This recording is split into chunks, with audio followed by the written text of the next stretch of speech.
Assalamualaikum warahmatullahi wabarakatuh. Auzubillahi minasyaitonirrajim. Bismillahirrahmanirrahim.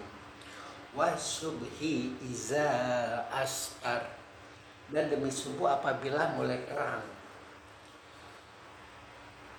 Kembali lagi mengingatkan bahwa ada dua makhluk yang sangat apes dalam hidupnya, itu Al-Lahab dengan surat Al-Lahabnya dan Al-Walid Al-Mughirah dengan surat Al-Mudassirnya. Kedua-duanya Allah memastikan mereka akan mendapatkan pahala yang terburuk. Al-Walid Al-Mughirah dipastikan oleh Allah tempatnya adalah di Sakor.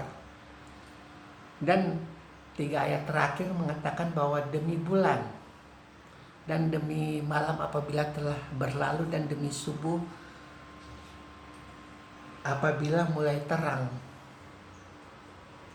adalah suatu persaksian, suatu sumpah Allah memastikan bahwa hal itu akan terjadi menimpa Al-Walid Al-Mughirah yang notabene 1 kali 24 jam itu selalu berpikir untuk menghancurkan Muhammad, untuk menghancurkan umatnya, untuk menghancurkan Islam sampai ke akar-akarnya.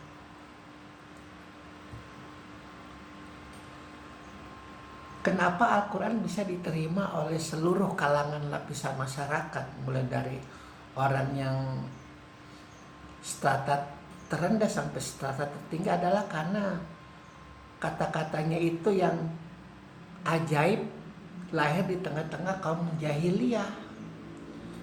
Kalau syair-syair ini lahir di Tiongkok, kalau syair-syair ini lahir di Persia, kalau syair-syair ini lahir di Romawi, kalau syair-syair ini lahir di tempat-tempat yang memiliki peradaban tinggi pada saat itu, tentu suatu hal yang wajar.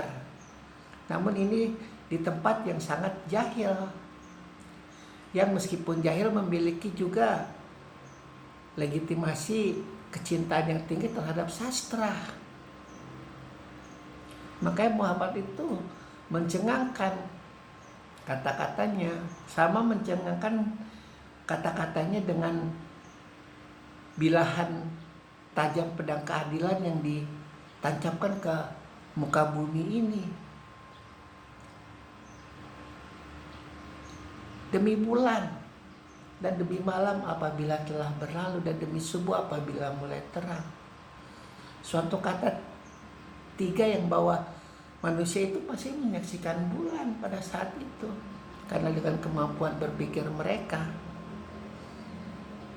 bulan itu suatu hal yang sangat mereka junjung tinggi pada saat itu. Mungkin ada juga pada saat itu sekte penyembah bulan atau apapun, siapa yang tahu pada saat itu, karena memang tauhid sedang pada masa yang sangat kritis ketika Hajar Aswad dikelilingi oleh begitu banyak berhala, 360 berhala. Makanya dikatakan sekali lagi, diingatkan bahwa ketika kita tidak bisa mengikuti kebaikan, ketika kita tidak bisa mengikuti kebenaran, jangan sekali-sekali kita untuk mengganggu kebaikan dan kebenaran itu. Cukup tahu saja nanti nasibnya apa, sama kayak Al-Walid Al-Mughirah, sama kayak Abu Lahab. Karena yang lebih jahat, yang lebih dengki, yang lebih fasik, yang lebih musyrik, yang lebih biadab, itu luar biasa banyak jumlahnya di kalangan jazirah Arab jahiliyah. Namun mereka biasa saja ketika melihat dan menyaksikan perkembangan agama yang Muhammad pada saat itu. Ini kan karena mereka merasa tergelitik, merasa kaum terhormat, kaum bangsawan yang dihormati. Seolah-olah ada bisikan-bisikan mereka untuk membela berhala-berhala mereka. Itu suatu hal psikologis yang sangat wajar. Apabila rumah kita terganggu, apabila rumah kita merasa diusiki oleh orang asing, itu suatu hal yang wajar. Namun bukan hal yang wajar lagi jika penggangguan-penggangguan itu mereka tumpahkan dengan rasa permusuhan yang sangat amat dalam, yang sangat jalim. Yang meski terkadang tangan-tangan orientalis yang melihat Islam dari luar mengatakan itu suatu hal yang berlebihan.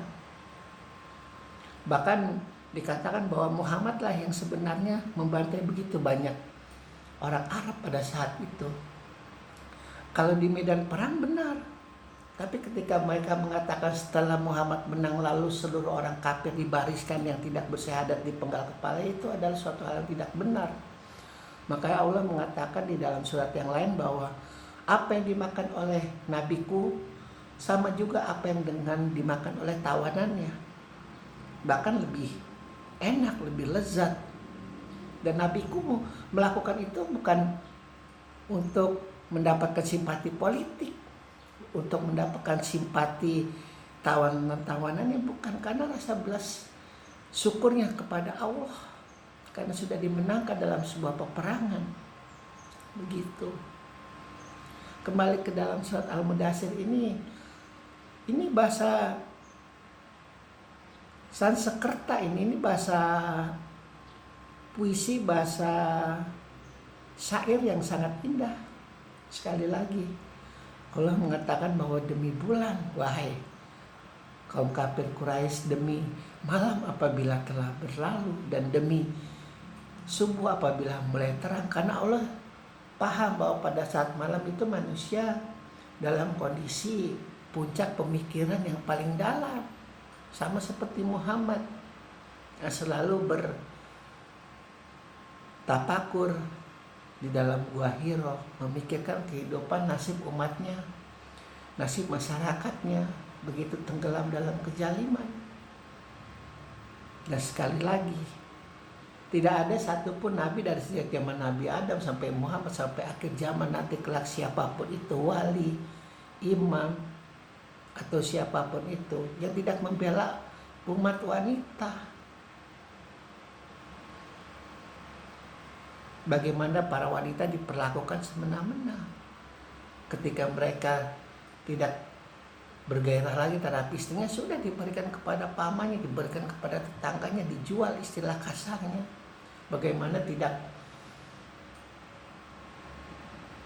merasa bangga, tidak merasa cinta ketika melihat bahwa bayi yang lahir adalah bayi perempuan, bahkan saking malunya ditenggelamkan di dalam pasir bayi-bayi perempuan itu. Ini sama kejalimannya dengan ketika di masa Fir'aun yang membantai semua orang laki-laki hanya karena dia merasa fobia terhadap anak laki-laki akan bisa membantai kerajaannya. Padahal secara logika di dunia ini tidak ada yang kekal. Ketika Fir'aun merasa bahwa dia selamanya akan menjadi raja, itu suatu pemikiran yang aneh. Dia akan menjadi tua, dia akan menjadi lapuk, dia akan menjadi mati. Itulah bisikan-bisikan lanatullah, keabadian, kekekalan. Pada saat manusia memiliki begitu banyak harta, begitu memiliki power, begitu memiliki kekuasaan, seolah-olah dia akan hidup selamanya, sehingga hati nuraninya tertutup, sehingga keinginannya untuk berbuat zalim, untuk berbuat maksiat, untuk berbuat kasar, untuk berbuat hina, untuk melampiaskan hawa nafsunya itu sangat menggelora. Banyak contoh-contoh kehidupan di mana orang-orang semacam itu ditorehkan dengan tinta yang sangat hitam, tidak menyadari dirinya adalah manusia, lahir, tumbuh, berkembang, dewasa, tua, dan kemudian mati. Begitu.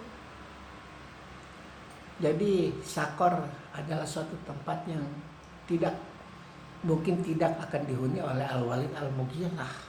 Sekali lagi orang yang sangat kaya, yang kekayaannya itu ditasbihkan untuk menghancurkan umatnya Muhammad dalam pengepungan di Madinah atau dari tempat yang lain-lain. Dan begitu bangganya Al-Walid selalu menjelek-jelekan Muhammad yang kehilangan putranya, yang tidak dikasihi Tuhannya, yang tidak diberkahi oleh Tuhannya. Karena hidup selalu dalam penderitaan, tidak seperti dia yang dikelilingi oleh anak-anaknya. Salah satunya adalah Khalid bin Walid pada saat itu, yang masih memerangi kaum kafir, memerangi umat muslim pada saat itu. Ada 3 anak Al-Walid Al-Mughirah yang masuk Islam setelah Al-Walid Al-Mughirah meninggal dunia. Alhamdulillahirabbil alamin.